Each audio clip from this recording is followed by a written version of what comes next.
to this other edition of Prime Hour on My Media Prime. This day we are going to be looking at Professor Maurice Kamto's outing after his house arrest was lifted when police officers who were kept for months around his compound left.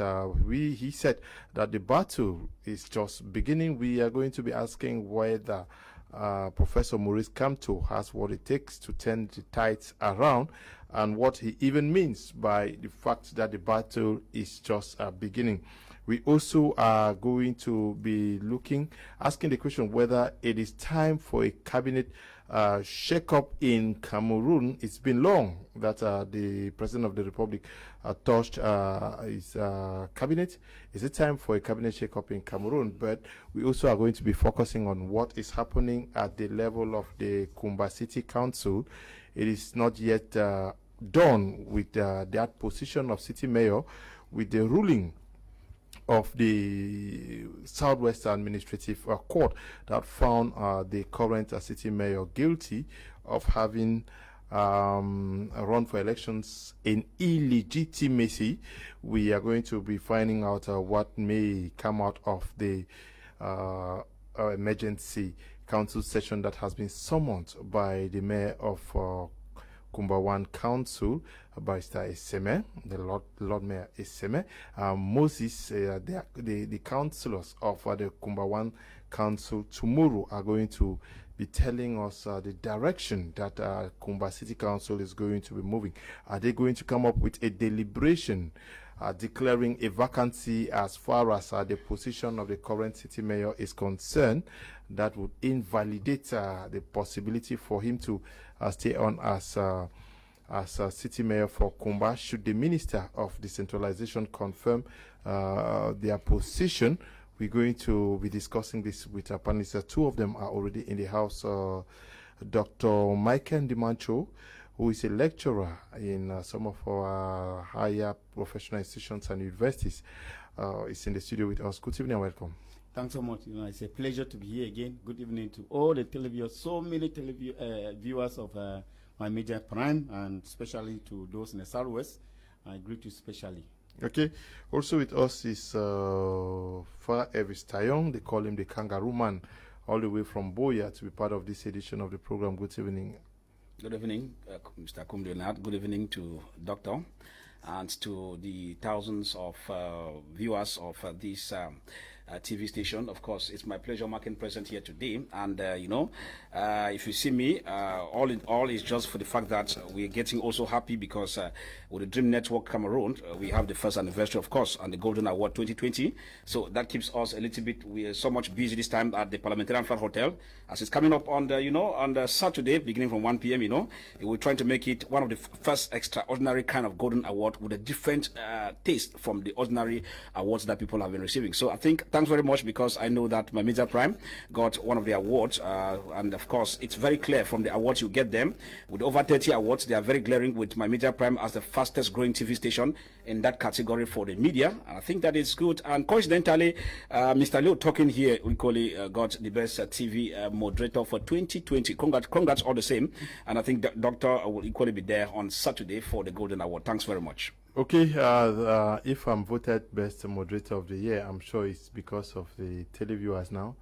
Yes, so it's because of the televiewers. So we thank them for taking that. Those of them who are in Boya, we are inviting them to come to the Parliamentarian Flat on Saturday to encourage My Media Prime. And why not encourage me too now? Why? Yes, very correct. Even you are watching me from Kumba. If you love what I'm doing, they should come to Parliamentary Flat at least to Boyao. And say kudos. If you are in Limbe, come to Boyao. If you are in Mutengene, come to Boyao. Come and support us on that day. We are going to start our discussions with this Professor Maurice Kamto. He was under house arrest for some time. Was released. Yes, let us assume that he was released just after the regional elections. Is it to say that what actually kept him under house arrest was the regional elections? Well, you know that in a limping system, they have their own modus operandis. One of the main things that CRM had been revindicating is they just ended the last presidential election. which CRM cried foul, which was very but normal because of the fact that it was single-handed by, the Minat itself, Elecam, and all of them, including the administrative officials, are all acolytes to the CPDM. Now, in that scenario, the revendication had been on, talking about electoral reforms, and we will partially say that the reason why he was kept all this while was because the government was scared of the upcoming regional elections, knowing fully well that they had put in place their cards that has to still work only for the ruling party, and they send people in place and taking satellite parties to also come and vote for the CPDM as usual. So at the end of it, there was that fear, from every indication, there was that fear from the regime that if Professor Maurice Kamto is let loose, probably he might influence the electoral process, even though CRM was not part and parcel of the election, because we knew that it was a scam, and that's why you see it from every indication and from the results. You could imagine an election that before the election, already the results. So if you look at the Northwest, the Southwest, everyone knew that CPDM would pick up the day, and of course, CPDM picked up the day. And so it's not even, I don't even know how people look at it. It's not an aspect of jubilating, because if you are playing a game that you know the scores already, it will not be interesting compared to a game that you get into it when you don't even know how the outcome will look like, except your hard work towards it. So with the kangaroo system in Yaoundé, that is how they operate. And I think that from the statements issue, we'll come back to that in the course of the program. I think CRM is the only real and leading opposition party. The rest have proven that they have always been attachments to the ruling party, and that's why sometimes they speak water in their mouth. But I think CRM, despite the numerous arrests, detention, and the recent release, because the government has been releasing many of them every week, they're releasing, but I think the resistance will take us until Yaoundé gets to order. Thank you. Yeah, but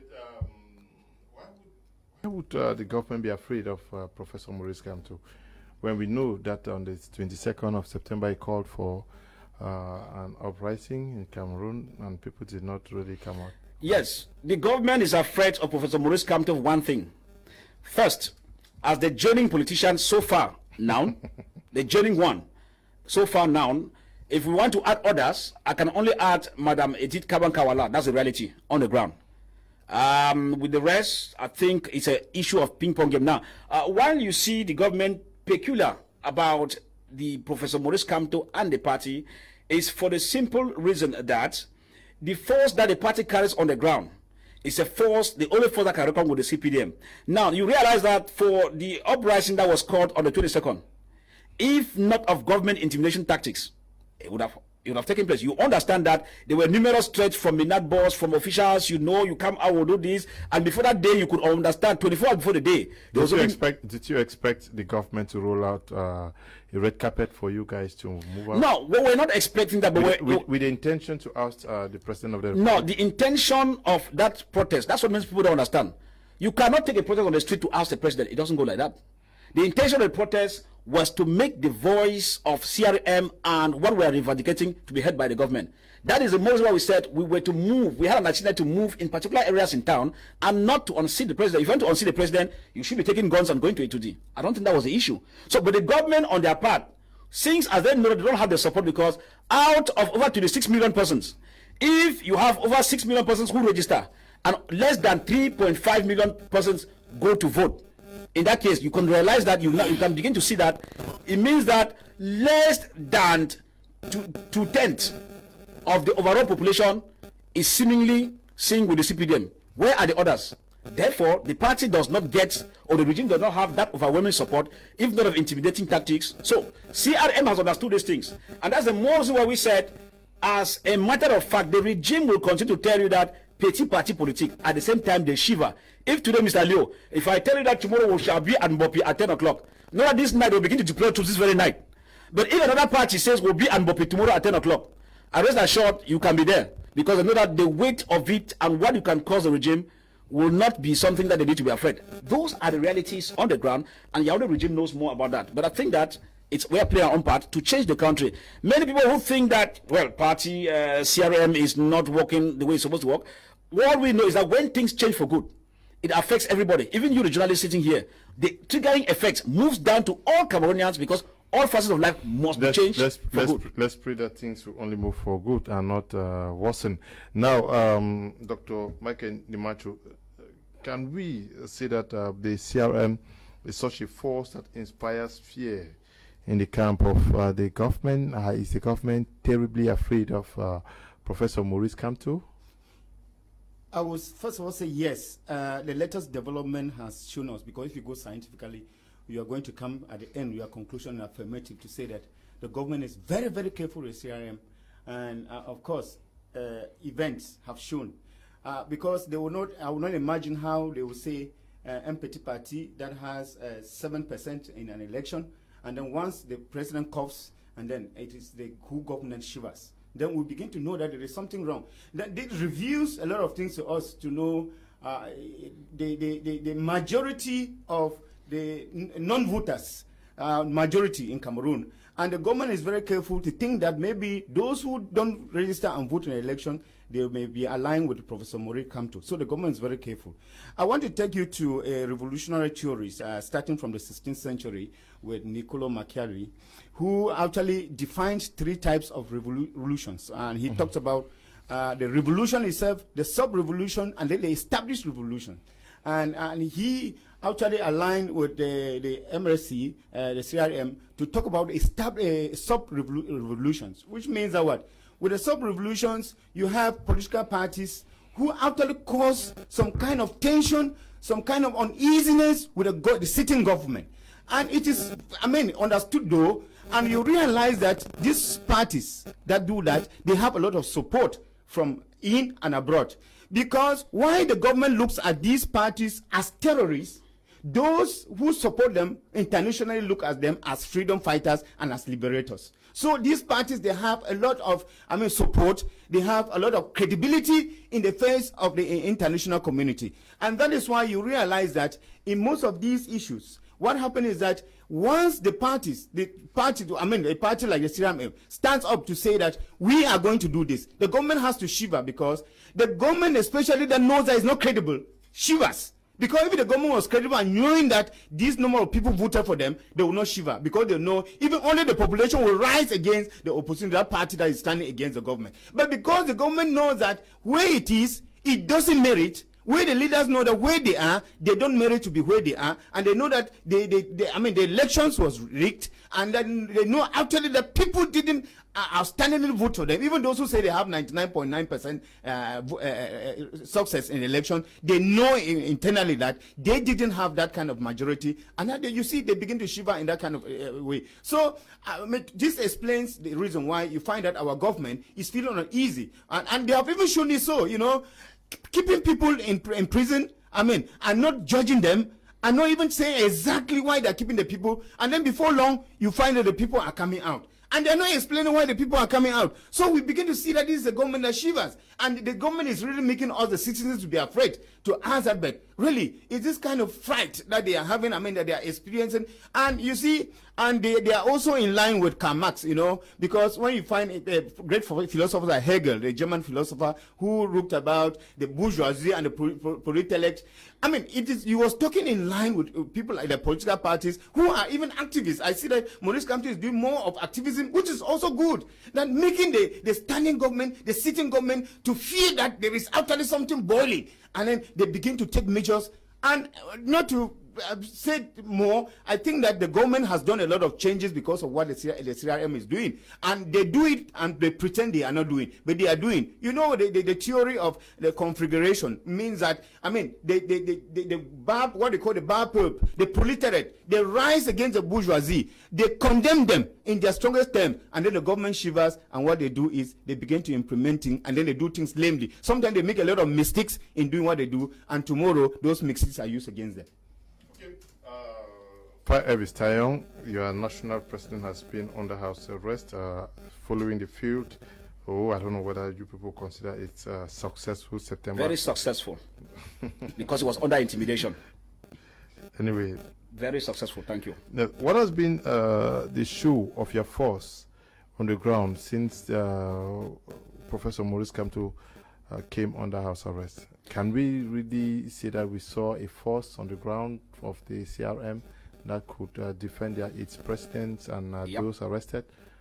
Yes, we had a show of the force on the ground, and we still have the show of the force on the ground. Now, how do we look at it?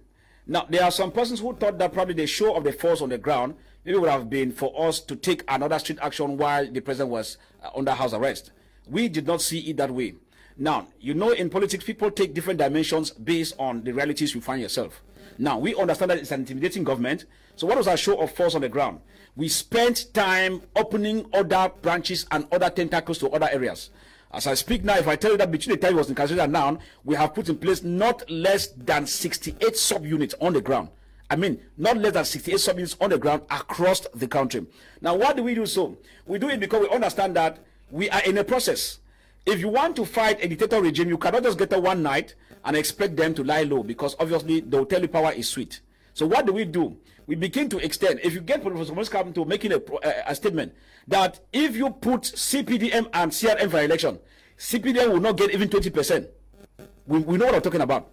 Because even some members of the party who speak to us at background, who don't have the courage all the same, as we talk openly, they will tell you that on a nama. All right, but if you are nama, what is happening? Some of them are still hoping that things might still work good for them to benefit from the national cake. But we think that Cameroonians watching us are supposed to appreciate us, because if we did not take this new political dispensation of opposition, I tell you, things would have been worse. Because just like what the doctor is saying, many things are being put in place now, and if you see, even the way intimidation and brutality was on is reducing, because despite the brutality that was meted on the CRM, we were still able to keep the steam. Imagine how many have been arrested. Even when they come out, if you look at most of them were in detention, you see they still sing in detention centers, they laugh.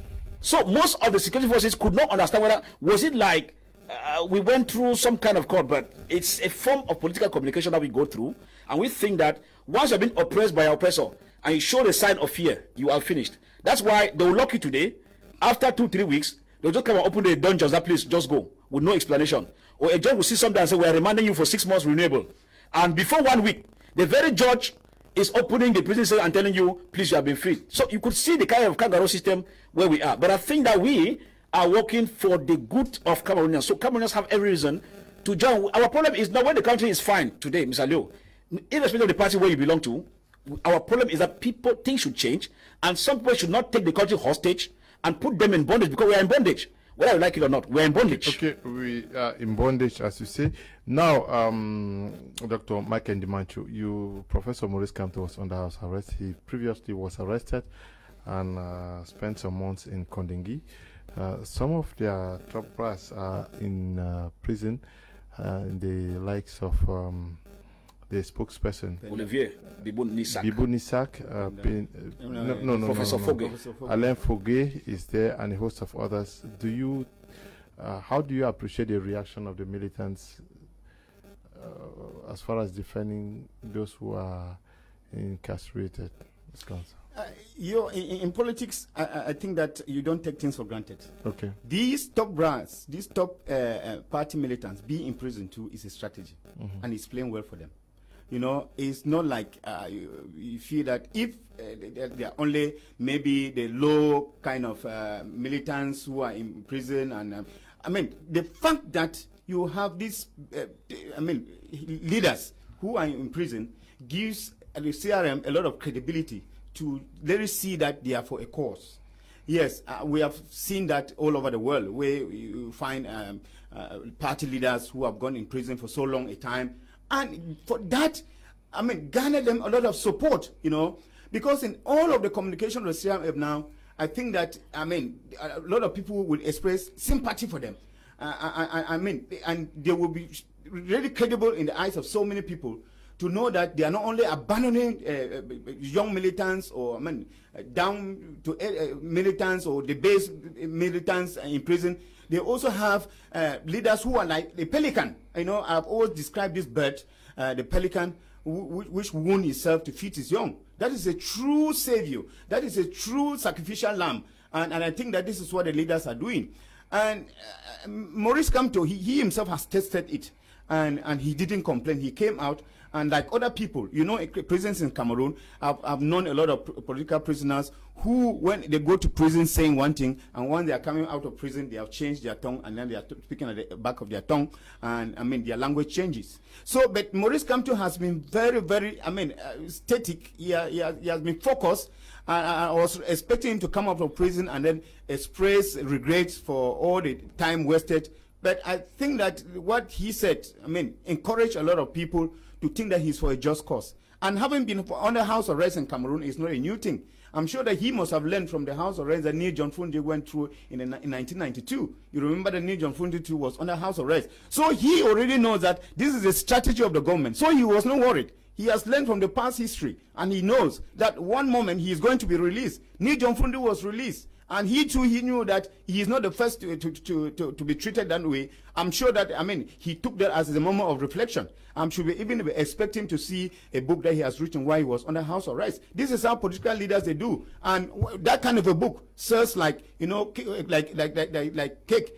So many people are going to be encouraged by the spirit that he comes out with, and especially as he came out, and he was not quiet. He spoke, and I'm sure that many people are watching to see that kind of a leader who is going to sacrifice himself to be able to, for his people. But of course, I don't also think that it's a defeat on the part of the government. The government too is playing its part. And I know that is one of the strategies of an authoritarian government. Those are their strategies. They try, they impose itself. So I think that they cannot even stay lame and just watch things happen. They have to impose and know that, and let people know that, and let Maurice Kamto know too that they are in command. We have heard a lot of exchanges of words between the Minister of Territorial Administration and, who actually says and hits his hand on the table to let them know that it is the government that is in command. So, of course, they have to play their own part. The government has to play its own part to impose itself, to impose and make sure that they know and vehemently that the institutions of Cameroon are above everything else, and that it is the right of everybody to be able to reivindicate,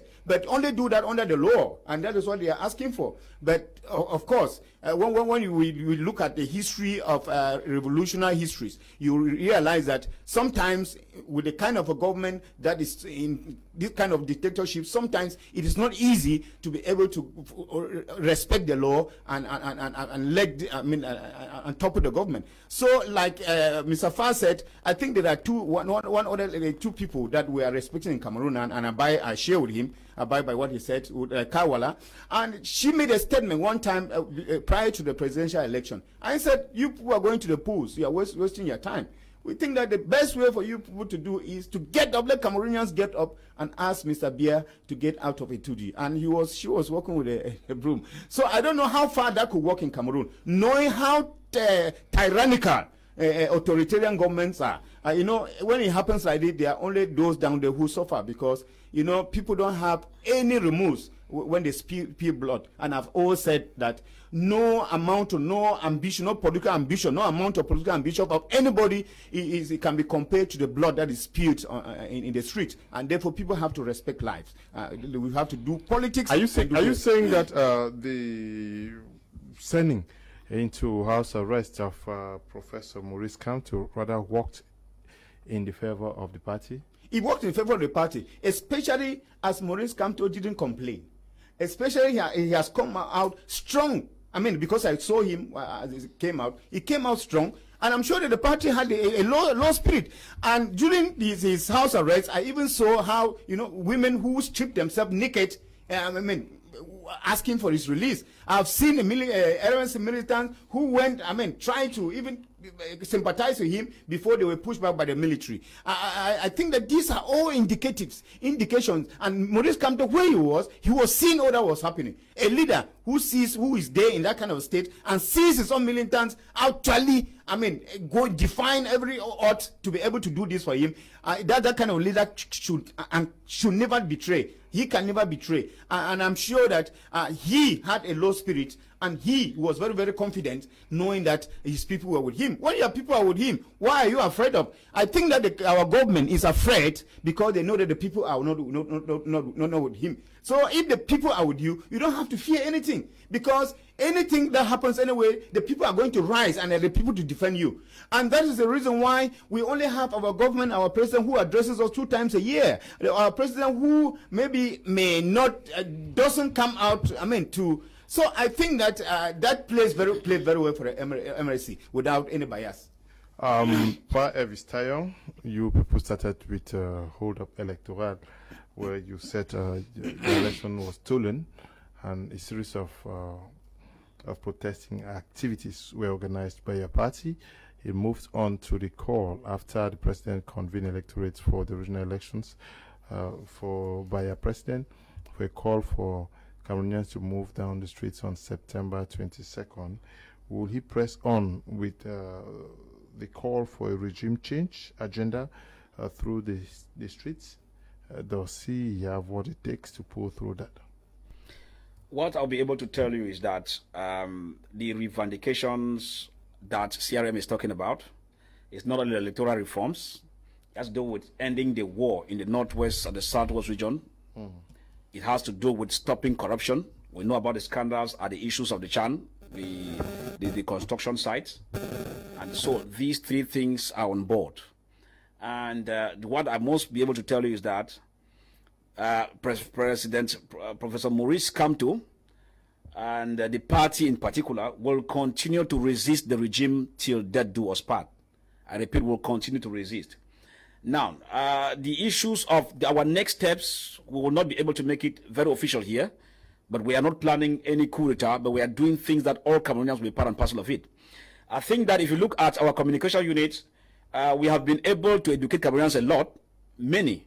Even the women by themselves, who they used to come and deceive them with bags of, 2 cups of rice, 2 cubes of Maggi and all the like, they are beginning to understand the realities on the ground that it was not a party that was meant to put itself, it was a party that meant good for the common man.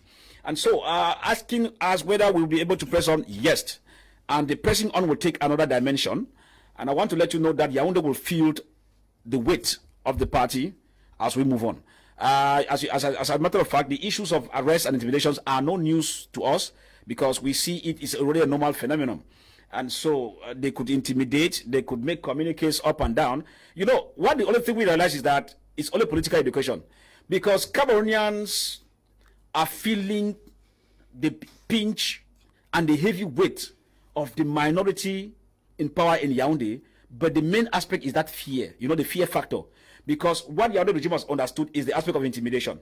And that's why we decide to take another dimension. We are multiplying our education on the ground, so that when it comes to a period of time, because we said earlier, if you move to Egypt, Hosni Mubarak was far advanced in security than President Paul Biya. I must be honest to tell you that. Because if you come to Africa, Egypt is the only country that has most of its spendings when it comes to security. But how did it happen? It was because some sort of education stepped in and the people shun fear. When you shun fear, there's no way a regime can arrest 10,000 people and put in prison. It's impossible. And so, at the end of it, we think that people have their fundamental rights to protest if a regime is not serving you right, because there's what we call political accountability in political science. And every government is supposed to be accountable to the people you govern. But the moment you're not willing to be accountable, it means something is wrong somewhere. And we think that CRM takes the move. We've heard several lies on platform. I'm regretting why CPDM is not here, because I shall be addressing them now and clearly. But unfortunately, I'm sure they've escaped for reasons best known to them. But we need them to always be coming so that we can be talking these things and they are listening to us. So, in a nutshell, if you look at the parameters put on the ground, Mr. Liu, we said they have given us other names. We're a terrorist party, we're parties supporting Amba and all the like. The names have come up. But if you look at it, we have been steadfast. And that is one of the best mechanisms when it comes to political manifestations or political operations on the ground. They will accuse you. They will say you have sold this, you have done that. But once you are sure of where you are going to, it becomes no news around you. And so we have been intimidated several times by the regime in power. Most of the times they will say this, say that. But we think that the only thing we have to understand is that we are living on the path to the truth. People will say politics is a dirty game. You hardly speak the truth. But I think that if you look at the parameters on the ground, for the fact that we are able to instill fear in the inner core of the regime, tells you that the regime knows that we have understood them, that they can no longer deceive us. That's why our problem there is that the poor Cameroonians should not become victims of that aspect of deceit. where somebody tell you that we have done this, we have done that, and we are doing this, when on the ground, it is giving you the contract, because in politics, if you carry out a political action, the reaction on the ground must reflect what you are carrying out. If not, you need to get back to the drawing board and revisit your political strategy. An aspect Yaoundé has refused to revisit, because they understand that the aspect they can apply is intimidation. And we think that, Mr. Leo, the days ahead will tell from what you find Professor Maurice Kamto talking about, and that the battle has just started. It's like what Nigerian film used to say, the battle line is drawn.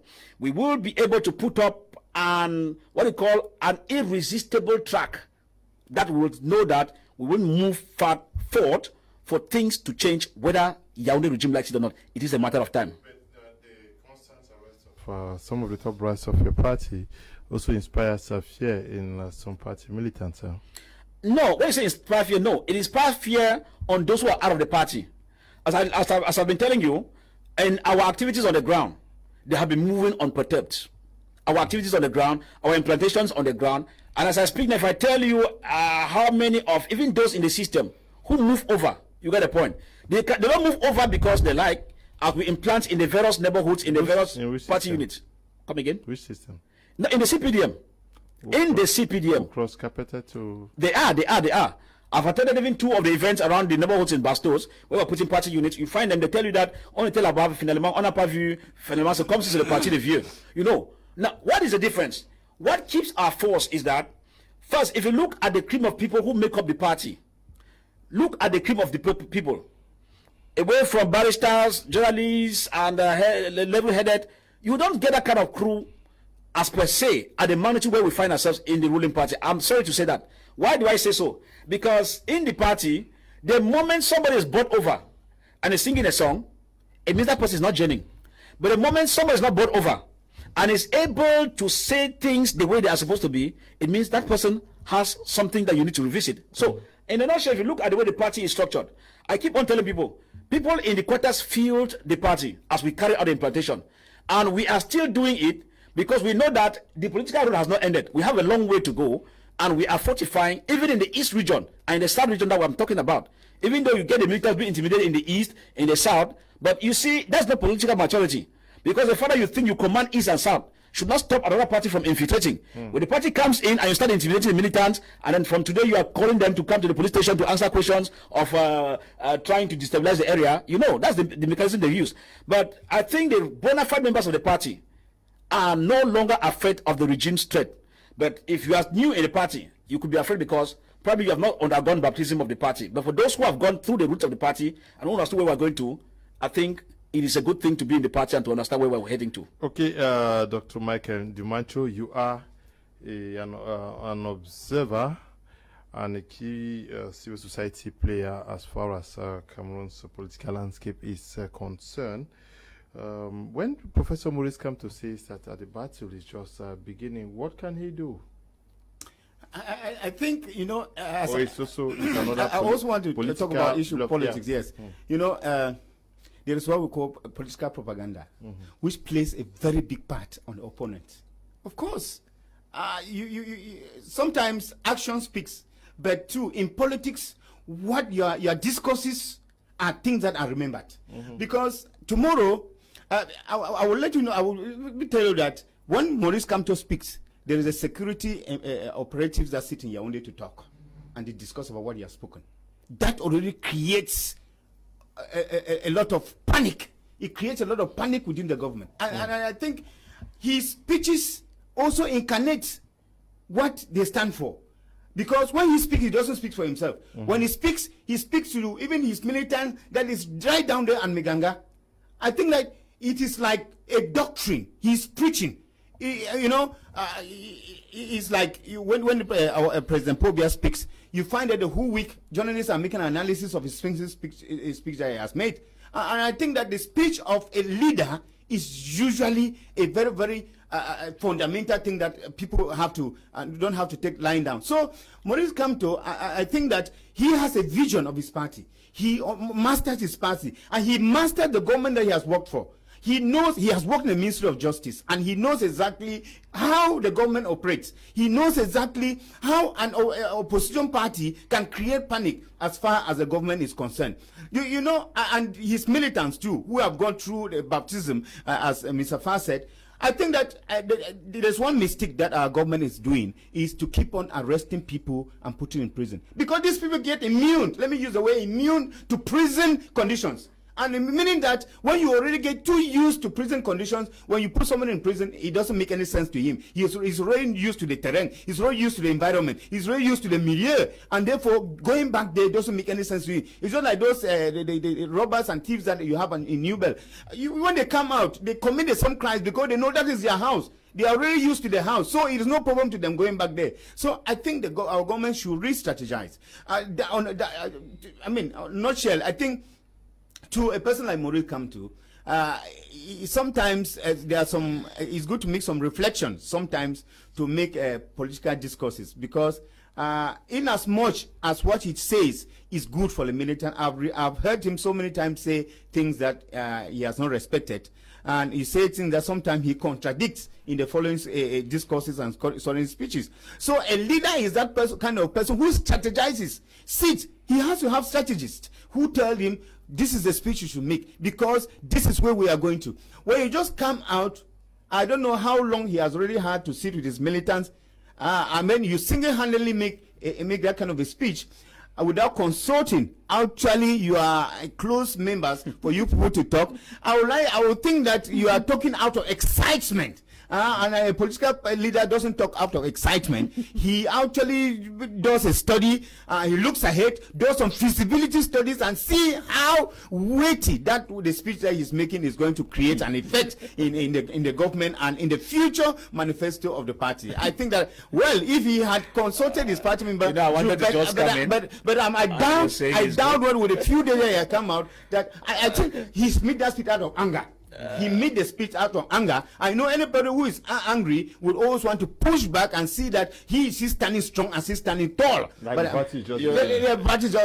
think that he needs to revisit some of that, Mr. Leo, as I'm coming in, one of the most amazing things is when somebody sits on the fence and discusses what is in your room, without knowing. Like you used to discuss the CPDM now. No. When I say CPDM, I understand the CPDM. I walk around the circles of the CPDM. I walk around the circle. I'm coming. You have been a militant. I walk around the circle of the CPD. You know, there's something I'm not getting, Mr. Leo. I have two capacities as a politician and a journalist. Okay. So my capacity to report as a journalist tells me there are things that I cover as information which I keep within that level as my profession demands. Now, if you look at it like what Doctor is saying, it's out of probably you don't understand how the party is out of ignorance. I must be honest with that, because when Professor Maurice came to his house arrest, we have a whole network that furnishes him with the latest developments on the ground. I'm sorry, Prof, you don't even know that. I'm just informing you. It's the same to President Paul Biya. Any President Paul does not go out right. He has a whole litany of connections that furnish him with some developments around his corner. That is how political leadership is. Yeah. Professor Maurice Kamto is now like Paul Biya. It's now like President because whatever the level of party, right? He's the same. He will rule Cameroon like Paul Biya does. Good. So I'm not coming to say whether he's ruling at Paul Biya. If he rules like the way Paul Biya does, it means he will not be different from Paul Biya. Means he has already failed. Okay. So we're going to take a different dimension. So if you look at it, when Professor Maurice Kamto first, probably Doctor does not understand well. That's a man of few words. Look at how many times he comes out to make statements, and look at the statement. Like you said, some of the statements he does not come, even though I have not been able to point out.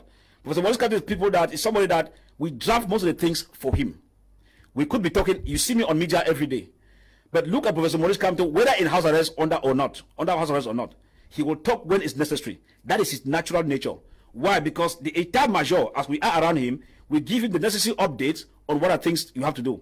If you look at our cabinet shake-up or the last time of the cabinet composition of the party, you realize that we have all the experts from the various angles, from security experts to economic experts to political experts to communication experts. So we are ruling the party just like a country, whether you should know, and that's how the party structure is supposed to be. Like a shadow cabinet? No, not shadow. We are not saying like shadow. We are ruling like a country. If others call it shadow cabinet, it's their own appellation. We don't want to identify with that. We have a system that we are putting in place that when you want to talk about communication. You see, you run a country now. Is it not a I say we run as a country, not shadow. I don't want to talk about the word shadow. Okay. Yeah, we run as a country. Take the word as I'm putting, Mr. Leo. Don't untie it. So that's why I was just coming in to interject that, like what the doctor is saying.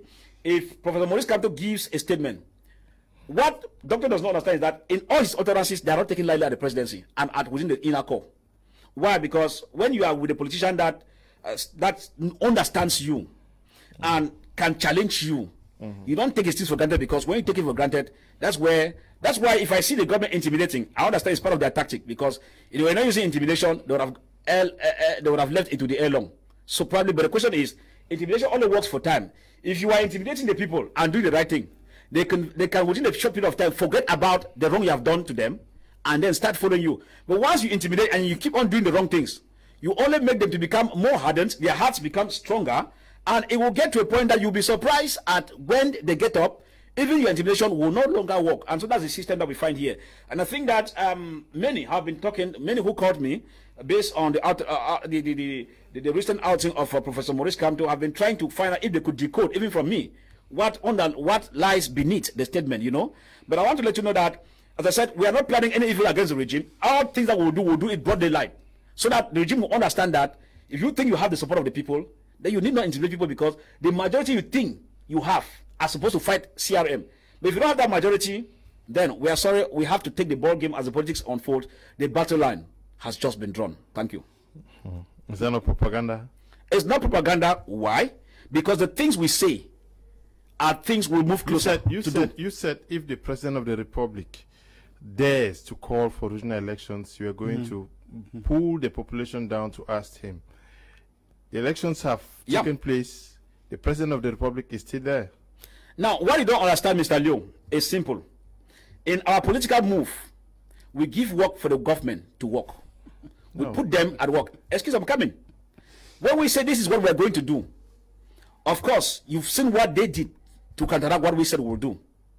And if they put in place intimidating tactics, because they hear us say this is what we'll do, and they moved ahead to arrest other militants because they fear that we will do this, it means that it's really a weakness on the part of the regime. Now, when you make such a declaration that you want to ask a president, you expect the regime to roll out a red carpet for you? Did you not already anticipate the reaction from the regime? In our communiques of asking the president, what was top on our agenda was to cause the government to do what is right, because any government has choices.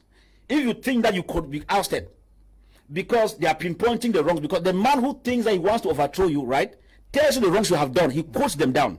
And so what do? Our own move was to move further to make sure that the regime, to avoid any conveniences, will do the right thing.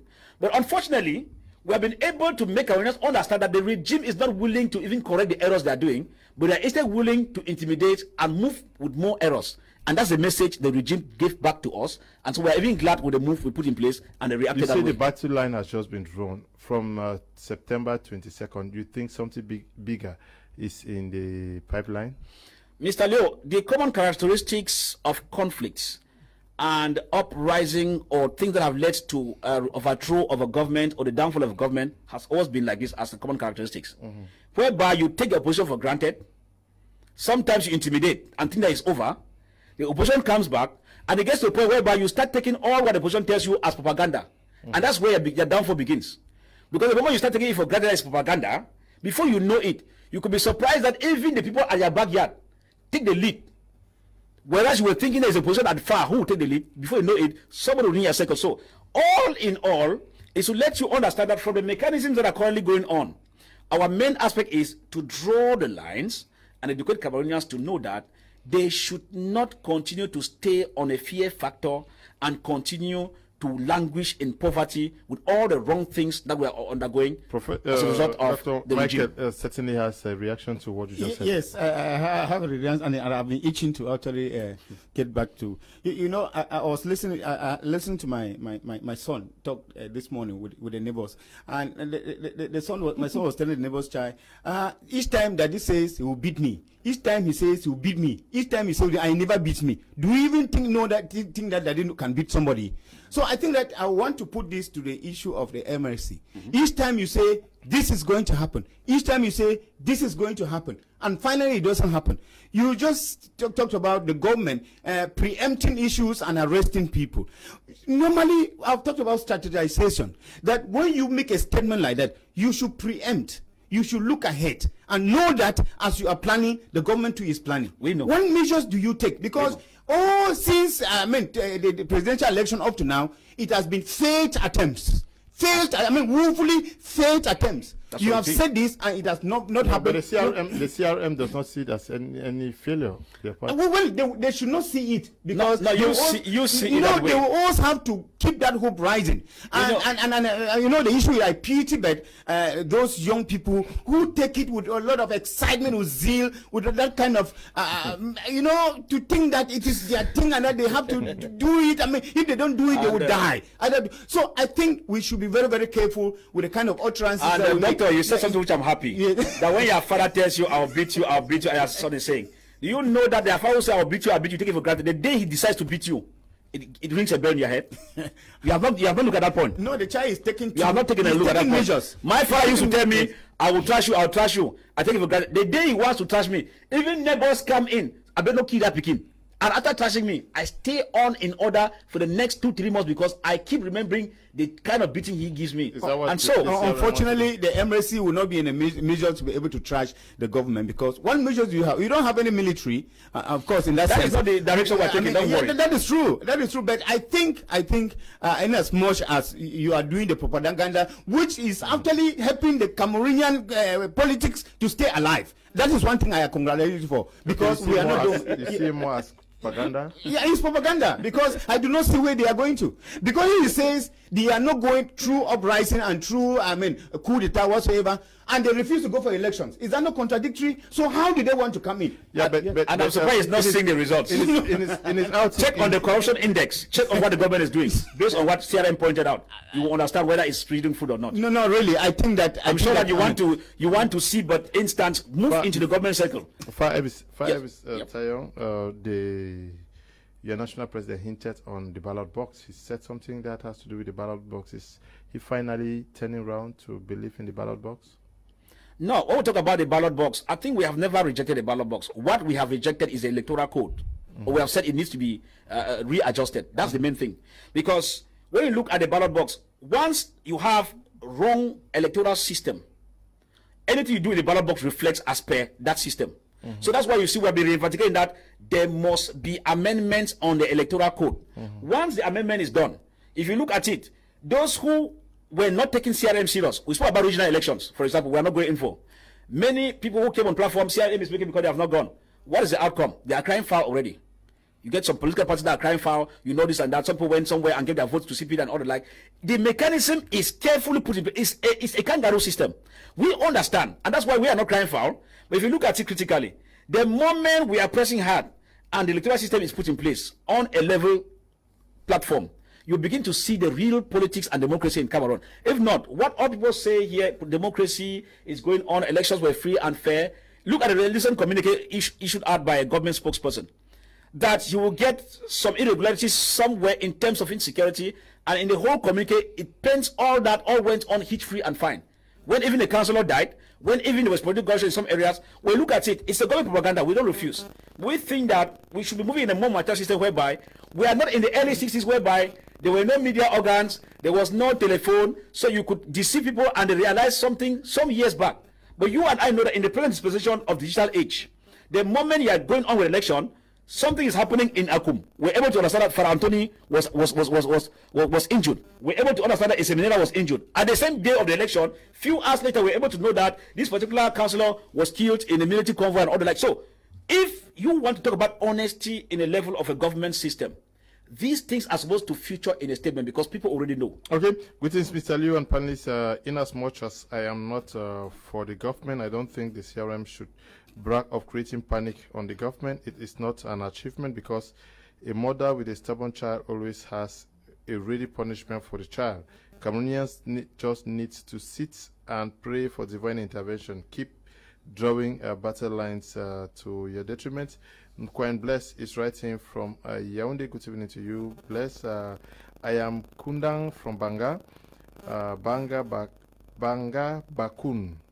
Cameroon politicians have failed Cameroonians. I was so much happy of 22nd September 2020 protest, which was organized by the CRM. But to my greatest surprise, it end up prematurely without any fruit.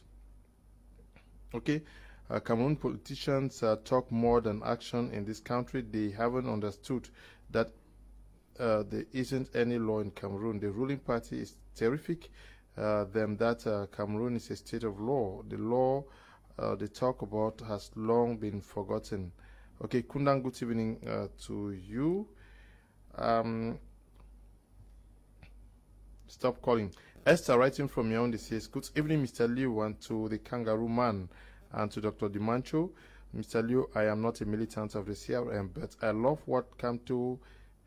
He is a thorn to the flesh of the government. Good evening to you, Esther. Michelson, writing from Yaoundé, says, good evening, Mr. Liu. Please, who is this Professor Maurice Kamto? That I get all media and people talking of him. Please, I wish to know him. Michelson, are you serious? This one says, good evening, Mr. Liu. Tell the CRM militants in the studio that we don't want another Anglophone crisis elsewhere. I assure you that if CRM takes power today, there will be worse than the regime in place. Frank is writing from Bamenda.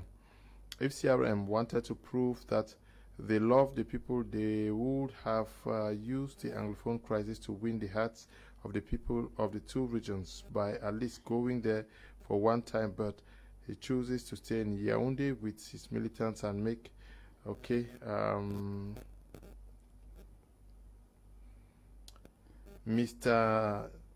good evening, Mr. Liu. The power of a political party is measured from the number of councils, parliamentary and senatorial seats they have. A change of government in Cameroon can only come through the collective efforts of all the opposition political parties, like in 1992 with Chairman Frunzi's Union of Change. One party alone cannot cause a change in Cameroon. Mr. Nembo is writing from Mutengen. Good evening to you. Good evening, Mr. Leonard, and to the gentlemen in the studio today. Professor Maurice Kamto and his followers can't nothing but rant here there. When he was working with President, it was all sweet. Now he's grasping at straws after government pulled a smart move on him and his followers. Raymond is writing from the United Arab Emirates. Good evening to you. Hello, today's topic can give a heart attack to Paddy Asanga, saying how he hates Kamto and CRM. Simo is writing from Idli, Far Elvis. You are doing a good job. Good evening to you, Simo. Alucius, writing from Tico, says, good evening, Mr. Kum. Good evening to you too, Alucius. Now, Far Elvis Tayon, we see the battle has just started. The battle line has just been drawn. You raise issues of the ballot. You say you are not against it, but that you want the rules of the game to be set straight. Can Kamto do this alone? Now, this is the issue here, Mr. Liu. Like I got somebody intervenes and saying we cannot fight alone. The main thing here is that we are putting up a resistance that cuts across. Like I got somebody who said we should not even talk because Kamto had once been in the government. And you know, these are the ignorance that we have been recording all along. The fact that you move with somebody and decide to dissociate does not still put you to the first position where you were before. If not, the people will not become believers, because all have sinned and fallen short of the glory of God. It's like somebody goes to church who was a bandit, and then he repents and today becomes a pastor, and you say, no, this man cannot be a pastor because he was first of all a bandit. You know, this is the error people make in politics. If Professor Maurice Kamto had been with the regime and moved with the regime and understood the shortcomings of the regime that was not working for the interest of the people, those are one of the rare ministers who were already backing out of the system and had problems within the government, because he was not even toeing the line at the time he started realizing that things were not going the way it's supposed to be. And by the time he was making, they had to push him aside. And as I said, Mr. Leo, if you look at the political party, I've told most English-speaking Cameroonians who have been complaining that he could not go to Northwest and Southwest and all the like, you know, it's out of ignorance. Because I said, if a French-speaking man, for example, could talk about no to the war in the Northwest, Southwest, and refuse go in for election, as a caller, as somebody just text, that the strength of the party lies in council election and all the like. I had told people before the last presidential election when I was the communication officer for Prophet Ntifo Franklin, I said the way I see the elections, even if you take political parties in Guatemala, in Brazil and put together, with the electoral code, you will not win CPDM. People thought I was joking. Look, what was presented was the CPDM. If CPDM takes 77% and above to share 13% for the rest of the eight presidential candidates, you could imagine that if all of them had come together, they would have equally recorded that very 13% that we're talking about. So these are things that people fail to understand, that you could blow the grammar we're blowing, but once somebody, Mr. Leo, of First Expression, for example, tells you no to the world in Northwest Southwest, even if it is a political tool, I see him as an angel than an English-speaking person who sees war raging at the backyard and he still goes for the election for his own personal reasons before failing woefully and then discovering that there's nothing he could do before crying foul. But you also went for the presidential elections when the war was highest. That's why I said presidential elections, municipal parliamentary are two different connotations of elections. I will explain that here.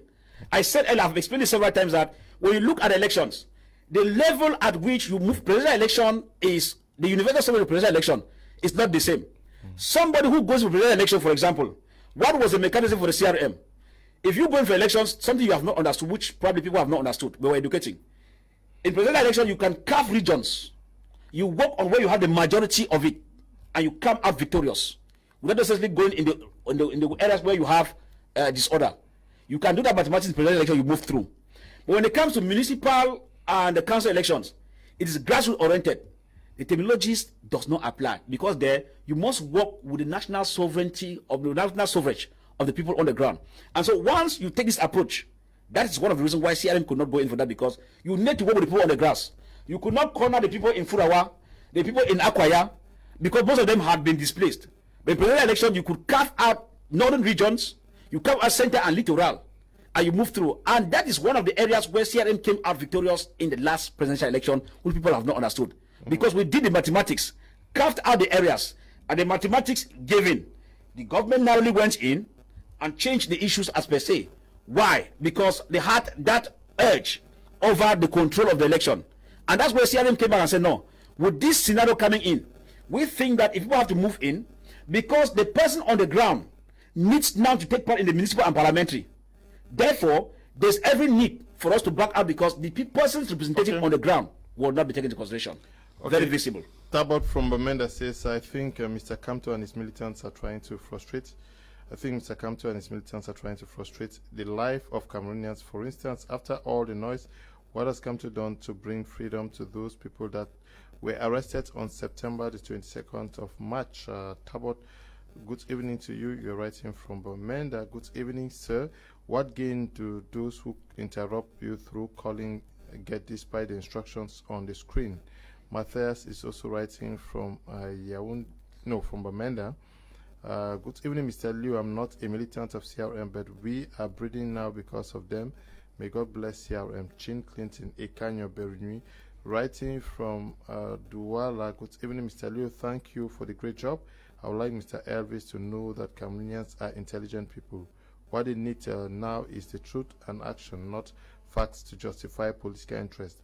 The crisis in the Northwest and Southwest began before 2018 presidential elections, of which CRM party participated. How can you convince Cameroonians population to believe that CRM boycotted legislative and municipal elections because of the Anglophone crisis? We don't even know which political party to believe in again. CRM, go back to the drawing board. My advice, Cameroon is a state of law. Hassan is writing from Bamenda. Good evening to you, Hassan. Greetings, Mr. Liu and Fa. I admire the way Mr. Fa talks more. People like him can put the kangaroo around the government to order. Lukon Gilbert is writing from Bamenda. Good evening, Mr. Liu. I always enjoy your program. What I want to say is CRM should not forget that Cameroon law is only on papers and to poor people, so they should be wise. Ama is writing from Kumba. We are going to take a short break. When we come back, we look at our second topic for tonight.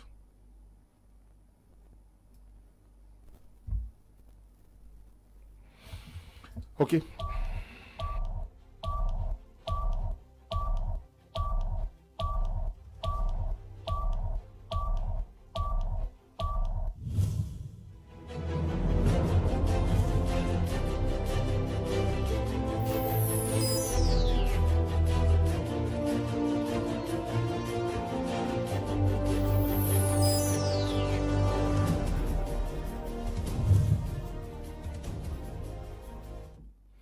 It is not yet done with the position of the city mayor of the Kumba City Council. Lots and lots of new twists coming up, especially after the ruling of the administrative court in Boya last week, and the convening of a session by the mayor for Kumba 1 Council, Barrister Kmer Moses, who is the Lord Mayor.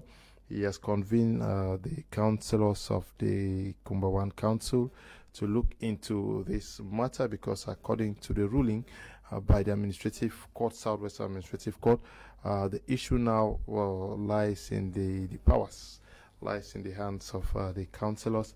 But this is very, very tricky. That brings Cameroonians to understand how some persons get elected while others are victimized, even when they are right and others wrong. Yes, and he asked me, because when you look at a city like Kumba, where the people need more of basic necessities like roads, water, electricity, which is on and off, and people are called to serve. You find that people are going there rather to shield themselves from further incriminations. It gives a picture of what happens in Cameroon. Most people take these posts, not really because they want to serve people, but because they want to avert the hand of the law on them. We have had issues like that. There are many other people who are in government, even ministers who are ex-convicts, and of course, it gives a picture of also the system in which we work in. They talk about the computerization of our system, and people are hanging on the old system because they don't want things to go the way they're supposed. Because if our system was computerized, we will not have this. You just need to type somebody's name on the computer and gives him all the report about his criminal record. But how comes an election of this magnitude, somebody would dribble the court and dribble the whole system and dribble Elekam and get to this? I think this is a person like Mewano is a public figure. He's a big business magnate, and there are some of those things that he's not supposed to dribble people about. So the fact that he went through with this and nobody could say anything about it shows the sign and shows the rotten nature of our country. It shows how rotten this country is. That it doesn't matter on what you can able to do for the people. It matters what you are able to give to somebody to go through the next step in your life. Because in effect, I think Elekam too will have done his job at that time to be able to investigate. Because I don't think that what the court session that he had before, he was fine and whatsoever, he was supposed to serve a prison term or something, it was a hidden thing. They used to call it public hearings. And I don't think that he is the only person. If he dribbled people, there was somebody there during those court sessions who was supposed to raise that up. And the fact that nobody raised it up shows, how... Examine why it is in court now. It shows how rotten we are. It's a pitiful situation, a person of that magnitude. So I think that more needs to be done in this country. And this doesn't only go for the city election of the city mayor. It also calls, to question our system in Cameroon. Because as we were talking before the program starts, it shows that somebody can even get married to 5 wives in Cameroon, and nobody will know. I get married here in Yaoundé, I go to my village in Konone, I get married, I go to Kumba, I get married, and nobody will ever know. But your marriage certificate is monogamy. So I think that we really need to get back to the drawing board and be able, and this should actually be able to teach a lesson. I don't think that during this case, people shouldn't twist the case. They should actually, if it is he's committed a crime, he should be punished. I think that this even gives him much more punishment again, because dribbling the court and getting into this and knowing that it's a crime, this acts complicates his case. And I think that if they shouldn't take this line down. Salut. I will call you a Kumba child now, because this is your city. Are you also saddened to note that this is happening in Kumba, when people are expecting to get a city mayor that should be pushing the developmental agenda of the city forward, and they are caught in this web where people are asked to justify how they got to these positions? Yes, I feel very disturbed coming from my town. And you see, I have been looking at the situation very critically. I know both officials. I know their history. I know how they governed. I know how popular and unpopular they are. And so at the end of it, I understand that Kumba is simply suffering from what the system had given birth to. You know, when the kangaroo system gives birth to an offspring, the offspring sometimes becomes kangaroo and is reflected on the ground. For the simple reason that, if you look at it, for Ngokele Victor, who had been there for over 10 years as government delegate in the first place, had enjoyed power. If you look at the developments in Kumba, Kumba has not moved that development as per se. I'm sorry, Ngokele Victor is not popular in Kumba. His popularity has dropped down. I'm talking as a son of that area. And I've done the surveys on the ground. If you ask the popular Kumba man, do you want Ngokele Victor, they will tell you, Mbano. They will not go. Because Kumba has gone through series of troubles, just like the light issue we're talking about, power failure, sometimes the water is red, so many other crises, the roads into the quarters, we still have old tars. If you go to Cameroun Street, you see the same thing there. I mean, it's a call for concern. Mulango Street, the whole thing is just like that. So, if you look at it critically, for Gregory Mewano, who just came in, now we understand that it was, the Kumba people probably had wanted a young man to also come in who is vibrant. But now look at the scenario. Where the questions are coming in, that's where we say corruption is breathing into the scenario already. Now, Ngokele Victor, who is not all that popular, is not all that popular within the people in Kumba in general. How did he win Gregory Mewano? It means councillors from the first part of the election backed home monies. They are hearing me, they know what I'm talking about. They backed monies from the incumbent because he had what it takes to keep them. When the Constitutional Council election and order for a rerun, during this period, another first man, Gregory Mewano, could play his cards well. Most of the council were caged in a hotel in Kumba. I don't want to go into that. And when they were caged, monies that transpired different from what Ngokele had given previously to win the elections. So the councillors were able to move now. How do you explain that? First election, Dr. Dimacho will win me overwhelmingly. In a rerun, I'll win him overwhelmingly. Does this sound correct? The same person is voting, not that you went and hired some other person. The same category. Yeah, but that's not so the issue. The issue now. The issue is the issue of legality. Now, with the issue of legality here, as I said, it is true. Gregory Mewano played his smart card and went through. And now the court is putting Kumba 1 Council at the tight corner. Yes, they find him guilty, yeah? Yes, they find him guilty. That's why I said that they're putting Kumba 1 Council at the tight corner, because Kumba 1 Council, from every indication, had his choice. That's why I said that the whole issue is a ping-pong game. Why do I say so? Do you expect Kumba 1 Council, who had validated Gregory Mewano as their own choice, to come back and reject him? It's $1 million question. Now, why do I say it's complicated? Because they were the ones who had validated him to come ahead. If they come now not to validate, it means things will transpire in the background. As I speak now, there are underground cuts going in Kumba. Yeah, but seemingly that is not it's not at the level of the politics. We are looking at the legality of the issue. That Kumba 1 Council, tomorrow there is going to be a session. Yes. Where at the time they were voting, did not know that this person was not did not meet the criteria to run for elections. Mr. Leo, the court, let me cue you. Now the court now tells them that this person actually was not fit to run for elections because at the time he was convicted. Tomorrow they are meeting at the call of their mayor so that they can raise a deliberation. In this case, they may raise a deliberation actually saying that there is a vacancy in this position because at the time of elections, we did not know that this Gregory Mewano was not, yes, and they will send it to Yaoundé. That is a possibility. Yes, Mr. Lo, it's a possibility you are saying. But what I'm saying here is that when you look at the level at which the issue has been thrown back to the Kumba Council, the court did not ask Kumba Council not to validate his list. The court simply said the ball is in their court. It's hanging in the air. Which means that Kumba 1 Council can meet tomorrow and say, these part of irregularities the court has said, they still find him very okay for the documents they have in front of them. It's a possibility. No. Now, how we're expecting the court to have done, for example, it's like a court finds somebody guilty and says you stole, and who has competence to declare somebody guilty or not? It is a court. That is actually what I was trying to say. You see, the court is playing Pontius Pilate. Correct. Yes, that's what the court is playing. Yeah. Because the court is not supposed to send back and say, there are the councillors of Kumba who are supposed to... it is the law. The court is following the law. No. And of course, do you think that those councillors who have... I don't think that during the voting of...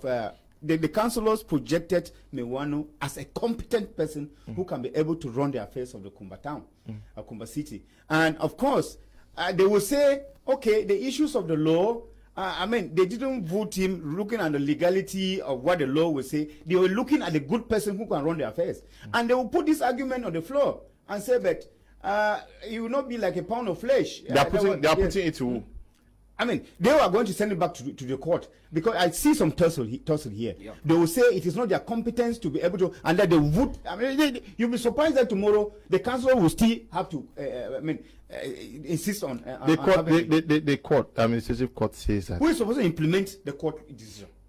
No, the councillors are the court is not asking them. Court is not telling them to implement. Court is telling them that the ball is in their court. So they have the prerogative. After a careful perusal of the files, the panel judges are certain that the city mayor-elect was a convict who concealed his sentence status from both the second respondent, Elekam, and the same court that unfortunately issued him the non-conviction. He concealed it. You raised the issue of the fact that there is no computerized system. Yes, but the court was faced with the issue of destituting the mayor-elect after he must have enjoyed his position as councillor for almost 8 months, and considering that the matter wasn't brought up on time to disqualify his candidature.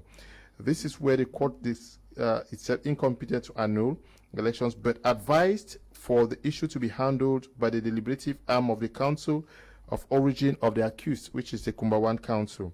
The court found itself incompetent to annul the elections rerun to and invoked another electoral law that empowers the council of the first respondent to hold a deliberation on the behest of the Minister of Decentralization and Local Development to kick out the convict mayor. So the councillors may do that tomorrow. Of course, and I like the word the court has used. Yes, the court advises.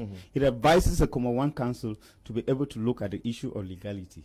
Now it now remains to know what the law says. When they advise and they don't heed to the advice, what is going to happen? Now, maybe the law, the clause of the law has other issues.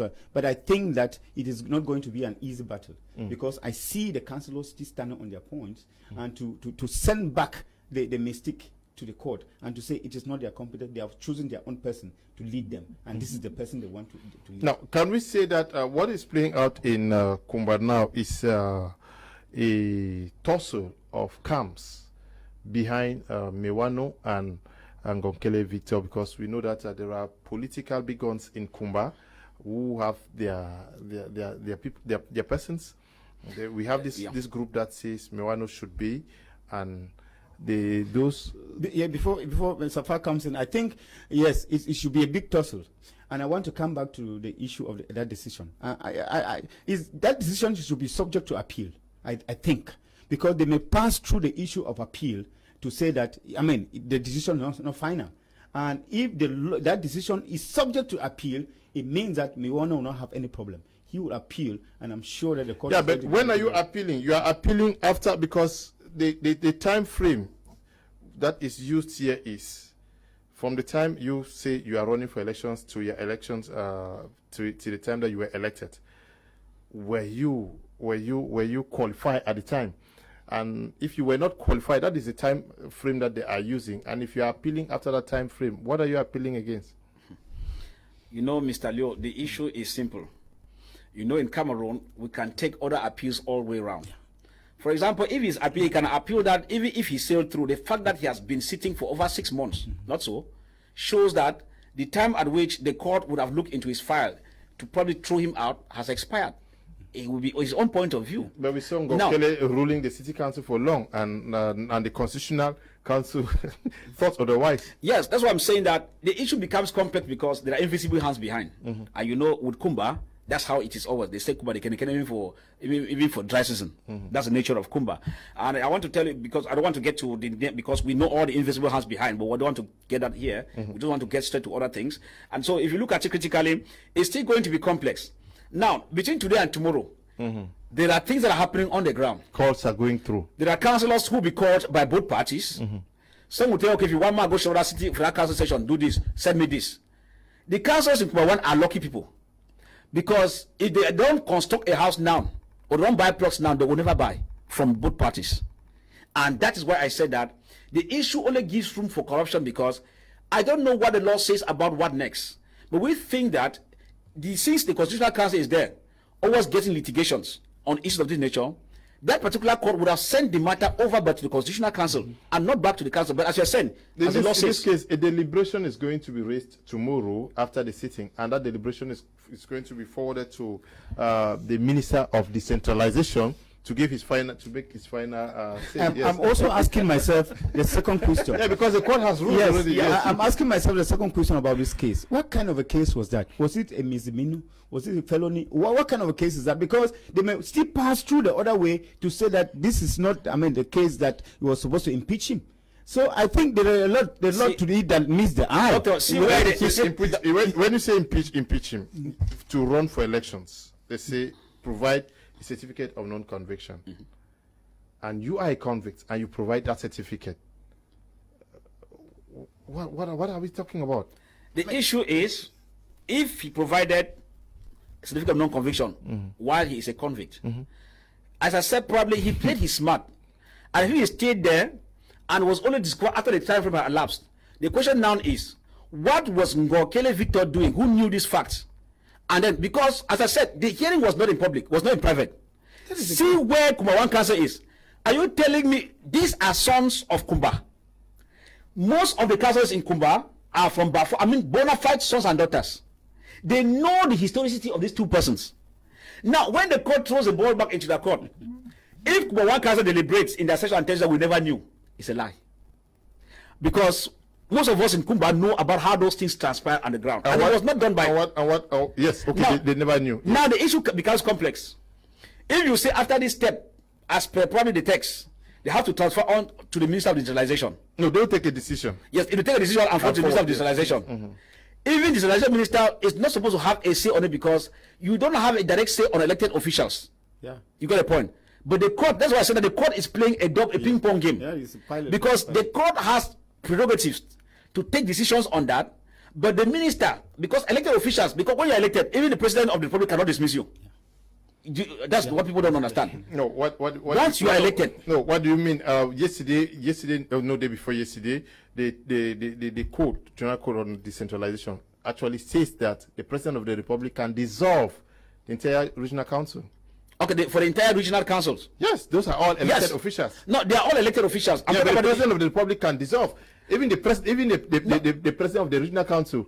No, if you are dissolving, he could be removed by the president of the republic under certain conditions. Mr. Leo, if you are dissolving a regional council, I'm talking about I cannot be a regional council today.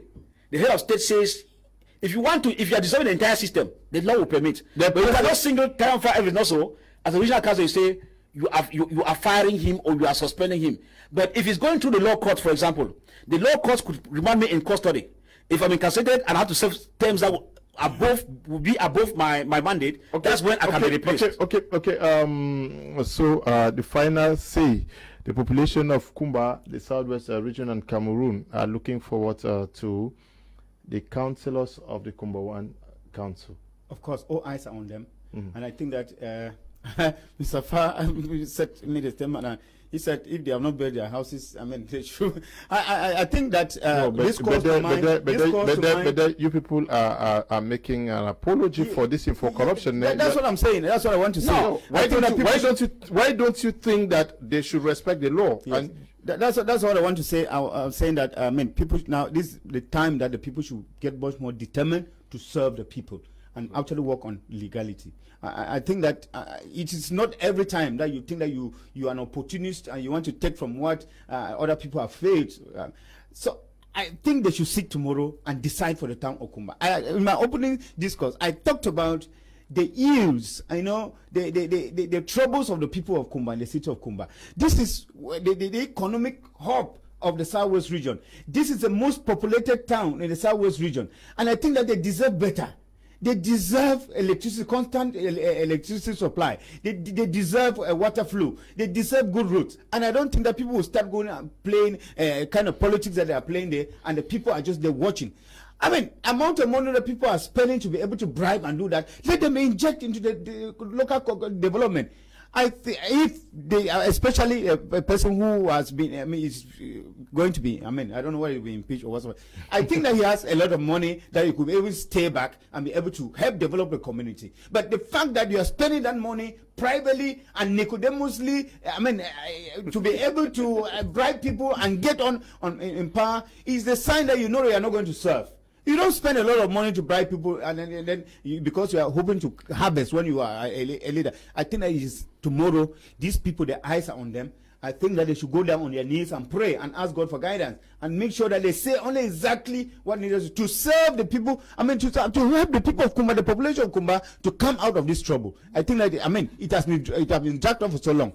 Other towns are already strategizing and seeing how they can be able to implement the decentralization laws and whatsoever. But Kumba is still there, I mean, with their own zigzag way of doing things. But this also comes to mind when somebody tells you that you have their birth certificate from Kumba, then don't doubt. I mean, this is now, I mean, actually justifying that fact. Now, but the question now is, if the current city mayor is found guilty by the court of having provided the electoral system with a non-conviction certificate from a court, it means that it's a whole cabal. Those that facilitated that process, should they not also be brought to book? Yes. Your question is very correct. You see, I don't want to take the move where they say Kumba One Council can decide either for Mewano to stay or not to stay, for Ngolokile maybe to come in or somebody else to be replaced. No. What I said is that the crime has not been committed by one person. I am saying this clearly. Kumba, people listen to me. When Grigori Mwano was sending his candidature, Ngolokile Victor knew that this is the incumbent he's going to challenge. Ngolokile knows the history of Mewano. They should not pretend. Ngolokile knows, because we have all been in Kumba together. I'm sorry to say that. And we have been getting, when Mwano had these problems in Boya and all the like, and just like what doctor said, it was not hidden. I want to tell you that, if from the look of things, even Ngolokile Victor knew. It is just that he underestimated Mewano and knew that as an incumbent with all the means, every facility around his area, even though which means he had looked at Mewano as a lightweight. Now, when the issues came up, and the rerun was ordered, he still undermined Mewano, only to be surprised that Mewano took another step, caging the people and making the things happen before overtaking him. That way he went down to raise the issue of he is a convict. Meaning from the beginning, he knew that he was a convict, but he undermined him. Therefore, he was dishonest from the beginning too, as one of the candidates going with city mayor. That's why I think that, Mr. Leo, the cabal is clear. Even Kumba One Council cannot tell me that they never knew that Mewano was a convict. Kumba One Council cannot tell me that. So at the end of it, what is the solution? The solution is that all of them should quit. Mr. Leo, you want to hear me very well. If you allow these two people, because you have allowed them to fight and Kumba is suffering, no signature. Do you know we don't have any signature now in Kumba at the level of city council? It has been suspended because of this saga. And how long do we stay without signature? And if you put in one person, another one will cry foul. You put the other one. Since as Ngolokile Victor and Kumba One councillors, surely, I repeat, surely knew about that conviction of Grigori Mewano and stayed quiet, and his files went through, and they now want to use it now to oppose. Yeah, but all of them should go on leave. Yes, but we need somebody new in Kumba. Yeah, but a court. How do we explain that a court convicts, and then the same court issues a certificate of non-conviction? No, is there not a problem also at that level? Mr. Leo, there's a problem from every indication. The court has its own wahala of not being, and the fault is from that very court, because it was not, the conviction was not in Boya. I mean, it was not in Kumba, it was in Boya. You get the point. Now, if issues transpired from Kumba, they moved to Boya. it means there was supposed to be a monitoring system, because if I want to come in as a councillor in Bengui, they are supposed to verify my information. If I was living in Kumba, the state council in Bengui is supposed to call the state council in Kumba. Tell him for evidence to bring his files here. Please check whether from where he had lived in Kumba, whether he had once committed a crime and was convicted. Now, court did not do his own job. Court too has failed. The councillors who validated his files as a councillor in Kumba, one council, also cannot pretend, I repeat, cannot pretend that they did not know that Gregory Mewano had a problem in Boya and went to that level. Now, the incumbent standing with Gregory Mewano, that is Ngokele Victor, should not tell us that it is only after Ngokele had defeated. He should not tell us that it is only after Gregory had defeated him in a rerun. That way he came to realize that he was already a convict before filing in. So I think that Yaoundé should sit at the constitutional court, administrative court, examine that all these parties had they had connived in this crime, and because this is not for one party, they had to raise up this issue. At the end of it, a neutral body should take over Kumba City Council if they want that council to move on. All of them should go on leave. Okay, all of them should go on leave. I think that Victor Nkele really doesn't have any issue to do with this, because he was an opponent of Mewano.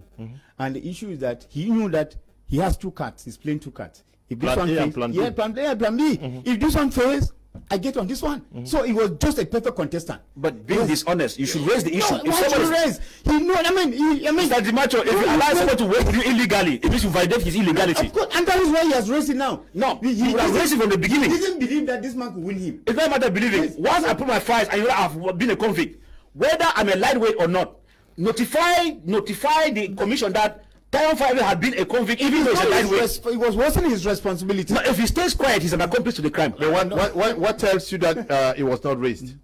What tells you that it was not raised? No, Mr. Leo. If the issue was raised, I don't think it would have been raised under a bedroom without people knowing. If it was raised, even the councillors the thing would have gone out already that this issue was raised. Okay, Mr. Leo, this is the same something that happened some years back when the late fund of Balikumbat that's producing the certificate of non-conviction to become a parliamentarian. Prince Will is writing from Limbe. Hello, Mr. Leo. We all know that there have been some political blunders in history, but the biggest political blunder in history is the Kamto and John Frundi not to run for parliamentary elections in their various political era. Waspo is writing from Limbe. Good evening, Mr. Liu and dear panelists. I think the majority of the people of Kumba need a new face in the Kumba Council. Prince K is writing from Kumba. Good evening to you all. I just want to say hi to Mr. Elvis, my best man, Toxic from Kumba. Good work over there. May God bless you all. Thank you very much. Greetings. Mr. Liu, let the decisions of the councillors should be subjected to appeal by Godi from Noni. How did the mayor get a certificate of non-conviction when compiling documents to be councillor? Okay, greetings to you in the house. Alekam is helping to kill our nation. Papungole is writing from Tombel. Good evening to you. Good evening, Mr. Leo from our in Kumba. Mr. Mewano should prove his worth for this 5 years. Okay, good evening, Mr. Leo. The people of Kumba are praying, okay, for things to change in the council. Okay. Good evening, Mr. Leo. This regime must leave and give room for the MRC to rule. Extend my greetings to the Prof. Maurice Kamto. I am Berry Natalie, writing from Yassa in Douala. Good evening, Mr. Leo. Politicians in Cameroon have turned to entertainers, so we are happy with their noise. Okay. Hi, Mr. Kum. I instead have a problem with the SDF who are in Parliament and not CRM. Why have they stopped blowing the whistles and vuvuzelas so we don't have other weavers? Ngandele is writing from Yaoundé. Good evening. Mr. Liu is Sumelong Keys writing from Tombe. We just have to pray on God to take care of the country. Good evening to you. Good evening, Mr. Leo and the panelists. I don't think the CRM of Professor Maurice Kamto can change the present situation in Cameroon. What Cameroonians need is God's mercy, not propaganda. Prof. Kamto has been in the government for long and he didn't do anything. So I don't think he will be able to do it now. This is Divine writing from Tico. Good evening, sir. What gain do those who interrupt you through calling get despite the instructions on the screen? Matthias is writing from Bamenda. Good evening, Mr. Leo. The MRC party is moving on the right track. Okay. Good evening, Mr. Leo. Mr. Farr has said it all. Let the CRM continue pushing the BR's government. Special greetings to Mr. Farr. Ebon Kmer is writing from Boya. Okay, good evening to you too. Good evening, Mr. Leo and your panelists. Please help me ask my brother with red t-shirt and a red cap if he's married. If he is, you tell him to check his shirt. If he is not married, then no problem. I don't know what you mean by that. Good evening, Mr. Leo and those in the studio. I'm happy to see Prof. Maurice Kamto again for a long time. I believe that the father of law will be the next Nelson Mandela in Cameroon. By honest, you from Bangante. Good evening to you. Good evening to you, Mr. Leo. Thanks for this program. It's very educative. I love your debates very well, but I'm afraid of the system because of the truth. You guys always speak. Greetings to Mr. Far Elvis, the kangaroo man, writing from Yaoundé. Ja Honest is writing from Yaoundé. Okay, we have 20 more minutes. We take a short break. When we come back, we discuss our last topic for tonight.